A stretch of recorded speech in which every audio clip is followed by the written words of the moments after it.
Arctic की बर्फीली, शांत और विशाल पहाड़ियों के बीच एक अकेला आदमी दिखाई देता है, मैकल्सन। उसके चेहरे पर कई दिनों की थकान और निराशा साफ झलक रही है। वो यहाँ अनगिनत घंटों से फंसा हुआ है। उसकी उम्मीदें अब धुंधली पड़ने लगी हैं, फिर भी वो किसी चमत्कार या मदद के आने का बेसब्री से इंतजार कर रहा है। उसके पास एक दुर्घटनाग्रस्त विमान का मलबा है, जो अब उसके लिए एक ठंडी और असुविधाजनक शरणस्थली बन चुका है। असल में मैकल्सन अपने कुछ साथियों के साथ एक नियमित उड़ान पर था, जब अचानक मौसम बिगड़ा और उनका छोटा विमान बर्फीले तूफान की चपेट में आ गया।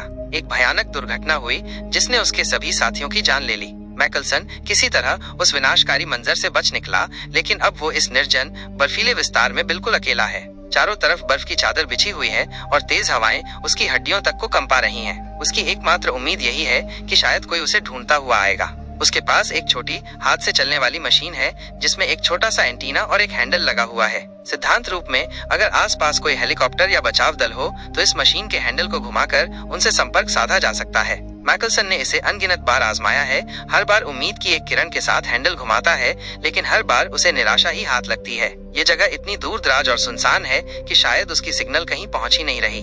अपनी जान बचाने के लिए मैकल्सन ने बर्फ की सतह पर कुछ साधारण जाल बिछाए हैं। भाग्य उसका साथ दे रहा है और वो इन जालों की मदद से कुछ मछलियां पकड़ लेता है। ये मछलियां ही इस वीरान जगह पर उसके जीवित रहने का एकमात्र सहारा हैं। कच्ची मछली खाना मुश्किल है, लेकिन उसके पास कोई और विकल्प नहीं है।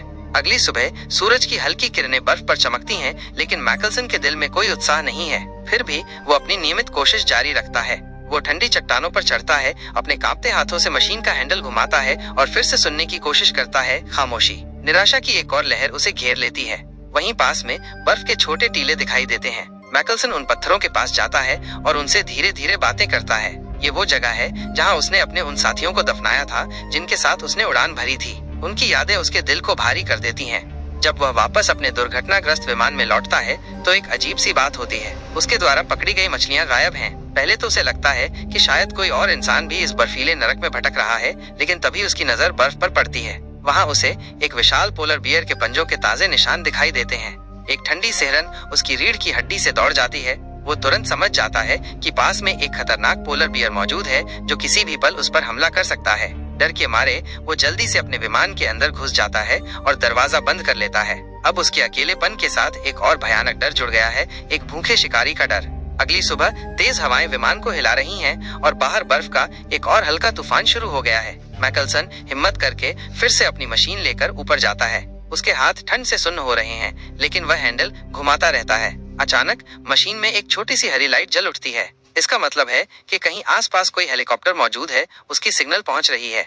उसकी आंखें तेजी से चारों तरफ घूमती हैं, लेकिन उसे कुछ भी दिखाई नहीं देता। बस दूर दूर तक बर्फ की सफेद चादर फैली हुई है। वो निराश होने ही वाला होता है कि तभी क्षितिज पर उसे एक छोटा सा काला धब्बा दिखाई देता है, एक हेलीकॉप्टर। उसकी उम्मीदें फिर से जाग उठती हैं। वो तुरंत अपनी जेब से एक फायर फ्लेयर निकालता है और उसे जला देता है, ताकि हेलीकॉप्टर के पायलट को पता चल सके कि वो यहाँ है।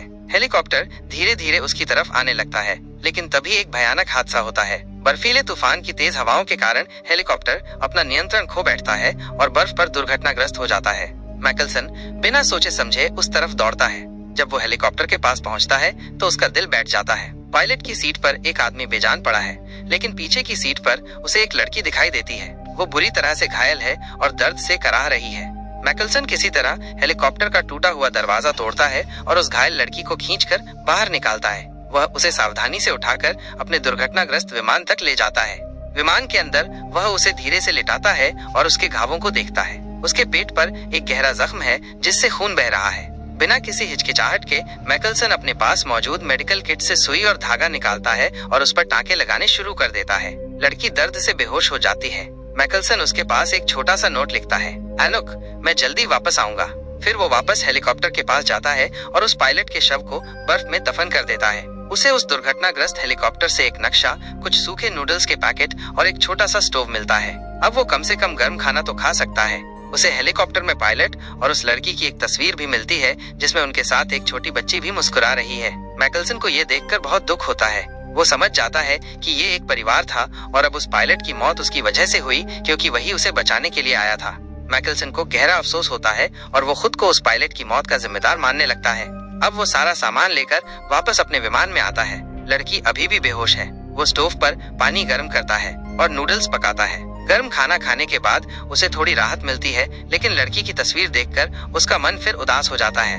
अगली सुबह लड़की को होश आ जाता है। वो दर्द से कराहती है और अपनी चोट वाली जगह को पकड़ती है। मैकल्सन उसके पास पानी लेकर जाता है, लेकिन वो उसे देखकर डर जाती है और पीछे हटती है। मैकल्सन धीरे धीरे इशारों से उसे समझाने की कोशिश करता है कि वो उसे नुकसान नहीं पहुंचाना चाहता, बल्कि उसकी मदद करना चाहता है। धीरे धीरे लड़की शांत होती है और मैकल्सन के दिए हुए पानी को पीती है। फिर वो थोड़ा सा नूडल्स भी खाती है। इस तरह कई दिन बीत जाते हैं। मैकल्सन उसकी देखभाल करता है, उसके जख्मों को साफ करता है, उसे नियमित रूप से खाना देता है। उनकी अलग अलग भाषाओं के बावजूद वे दोनों इशारों और मुस्कानों के माध्यम से एक दूसरे को समझने लगते हैं। मैकल्सन को पता चलता है कि उस लड़की का नाम एनुक है। अब मैकल्सन को लगता है कि उन्हें यहाँ से निकलने की तैयारी करनी चाहिए। वो अपने पुराने दुर्घटनाग्रस्त विमान से जरूरी सामान इकट्ठा करता है, थोड़ा सा बचा हुआ ईंधन, कुछ औजार और कुछ गर्म कपड़े जो शायद उनके काम आ सकें। एक दिन वह एनुक को इशारे से समझाता है कि अब उन्हें चलना होगा किसी सुरक्षित जगह की तलाश में। एनुक पहले डरती है क्योंकि वो अभी भी कमजोर है और बाहर का बर्फीला मौसम खतरनाक है, लेकिन मैकल्सन उसे भरोसा दिलाता है कि वो उसके साथ है और उसकी रक्षा करेगा। फिर वे दोनों एक लंबी और मुश्किल यात्रा पर निकल पड़ते हैं। उनके सामने बर्फ से ढके हुए विशाल मैदान है, तेज हवाएं चल रही हैं और तापमान जमाव बिंदु से बहुत नीचे है। बर्फ में चलते हुए उन्हें कई मुश्किलों का सामना करना पड़ता है। एक बार उनका सामना एक भूखे पोलर बियर से भी होता है, जिसे मैकल्सन बड़ी मुश्किल से डराकर भगा देता है।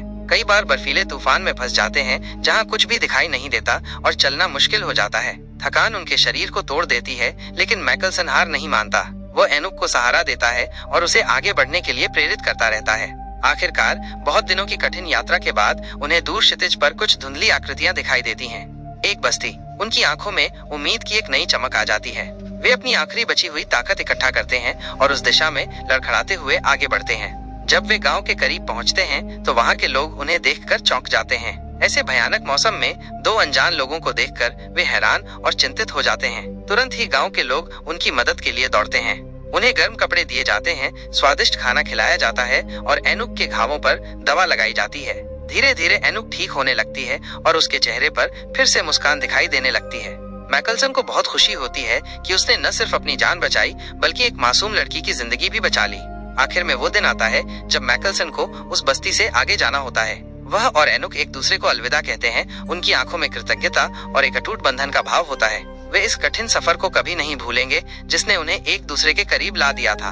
मैकल्सन जानता है कि उसने न सिर्फ अपनी जान बचाई, बल्कि एनुक को भी एक नया जीवन दिया है। यह बर्फीला सफर उसकी जिंदगी का एक ऐसा अध्याय बन गया जिसे वो कभी नहीं भुला पाएगा।